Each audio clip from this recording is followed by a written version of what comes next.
Hi there, I'm Grimith, and this is an introduction to Let's Get On With It Star Ocean, the second story. Star Ocean 2 is a science fiction RPG released for the PlayStation in 1999.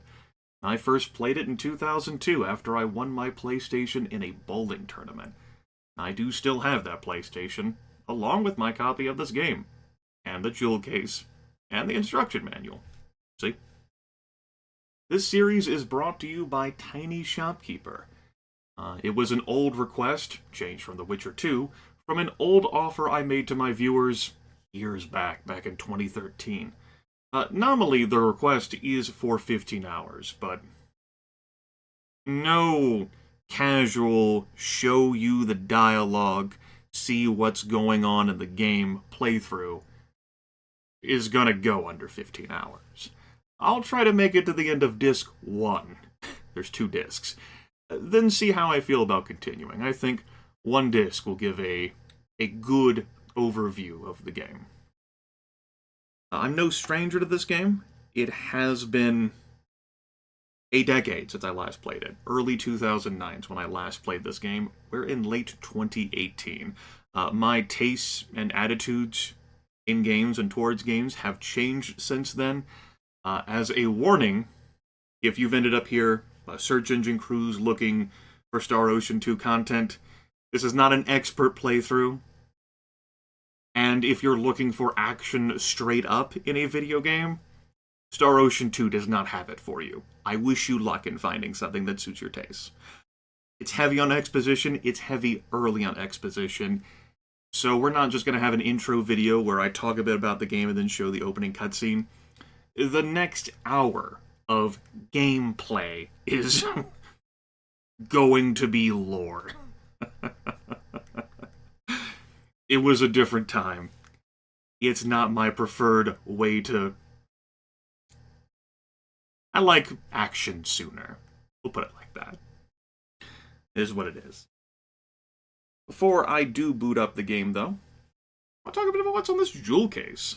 Discover what's out there. In an endless sea of stars, at the edge of the universe, a single fateful encounter is about to take place. For the gods have hurled a deadly meteorite into an unsuspecting planet, unleashing powerful mysteries and sudden chaos.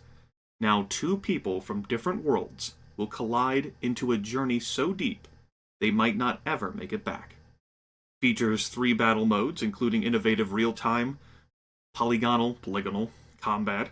Don't just find items, master great skills to create items from raw materials.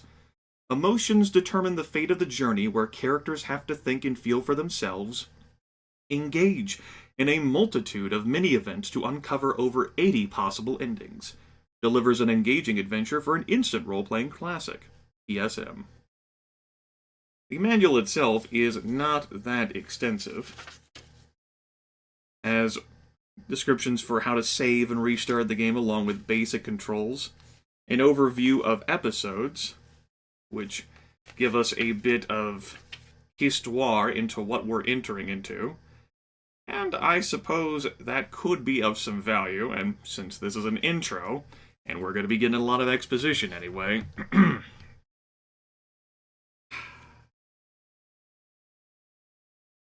this is a mostly similar bit from the jewel case, but then we have different things. In an endless sea of stars, at the edge of the universe, a single fateful encounter is about to take place. For the gods have set forth on a quest to destroy the universe, and a deadly meteorite which they hurled into the vastness of space has collided with an unsuspecting planet, Expel, putting the wheels of fate in motion.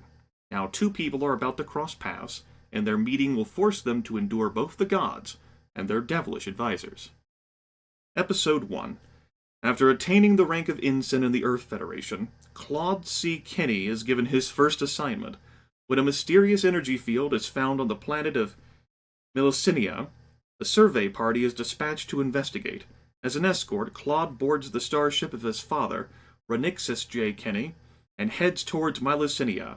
Upon landing on Melicinia, Claude and the rest of the party discover a gigantic, dome-shaped building on the desolate land. The interior of the dome appears to have been devastated by enormous explosions. All that remains inside are pieces of broken equipment, and in the center of the room, a mysterious-looking machine. While Renixus and the rest of the survey team cautiously attempt to examine the object from a distance, Claude becomes impatient. Just quaking in our boots is getting us nowhere, he thinks. Brashly ignoring his father's warnings, he approaches the object. Suddenly and without warning, a powerful force takes hold of Claude. A blinding flash fills the room, and when it subsides, Claude is nowhere to be found. Episode 2. The planet Expel is a lush green world with abundant natural beauty. However, 3 months ago, after a meteorite crashed to the surface, monsters began to appear, and word of strange happenings spread across the land. The people began to regard the meteorite as an omen of disaster, and dubbed it the Sorcery Globe. At this time, a young girl from the village Arlia, named Rena, decides to visit the Shingo Forest, which is some distance from her home. Although her mother tries to stop her, warning of the appearance of monsters and other strange happenings since the arrival of the Sorcery Globe, Rena insists on going into the forest alone. This game has 2 main characters, and you can choose whose perspective you would like to see, Claude or Rena. When I say you choose, I don't mean like you, the viewers. We're going to be going through Claude's perspective. I'm the most familiar with that one. There are differences in like the perspective, stuff you go through. It's minor stuff, character differences, and who you end up with your party. It's not that big of a deal, but you definitely can't see all of the content in the game on one playthrough. What else do we have in the book? Yes, a discussion of the 3 battle modes. Standard for turn-based, RPG action for beginners or for folks who really like turn-based combat. There's a semi-active system, and then there's full active, which I thought was really impressive when I was a teen. I thought it was a cool way to play the game. You got various statuses, normal attacks and killer moves, spells, nice skill system, and, oh yes, private actions. In Star Ocean the Second Story, special mini-events involving a wide range of characters have been prepared in addition to the main adventures. These are called private actions. Various private actions are prepared in each town.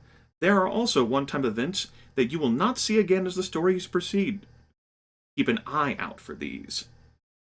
Private actions may also affect the development of the main adventure. Whether or not a certain action takes place may result in changes to subsequent developments. The more private actions you engage in, the more interesting and deep the story will become. Emotional levels affect endings. All of the characters have an emotional level with respect to the other characters.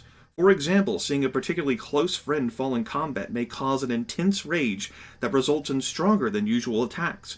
If some characters achieve an especially close relationship, then the concluding episode, where the characters reminisce about their adventures, will change. The private actions contain many events related to this emotional level, so they may change the ending. That's right. Your characters in your party have relationship levels. Relationships that you can unlock and thus change endings. There's item creation, which ties into people's skill sets. You get skill points and level ups that you can choose to invest in things. Different types of weapons. There's specialties that they have levels too. Oh yes, and an introduction of characters. We talked a little bit about Claude and Rena. I'll read from these adorable little intros. They don't encompass every character in the game, but as we meet folks, I'll go ahead and read them. Which is not now. That's enough of that. How about I launch the game? Oh, one final thing. While I do have a PlayStation 1 and a PlayStation 2, and the PS2 is within comfortable reach of me, and I obviously have a PlayStation 2 controller, which is what I'm going to be using to play the game, I am emulating this. Just a convenience thing for me. Cords, hardware, what the tools I have at my disposal. The tools I'm not buying to have at my disposal. I'm primarily a PC gamer these days. How it is. But I did spend considerable time configuring Star Ocean 2 for emulation. EPSXE is what I'm using. I will show you the loadout for what I have for the graphics plugin. Seen there. Pause the video and look at that at your own leisure. I really can't provide assistance with anything else. You're on your own.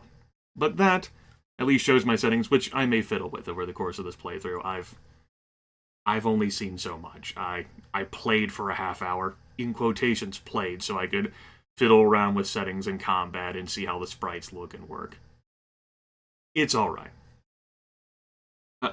There is one quirk. The main menu looks janky in emulation. Just imagine you're seeing that.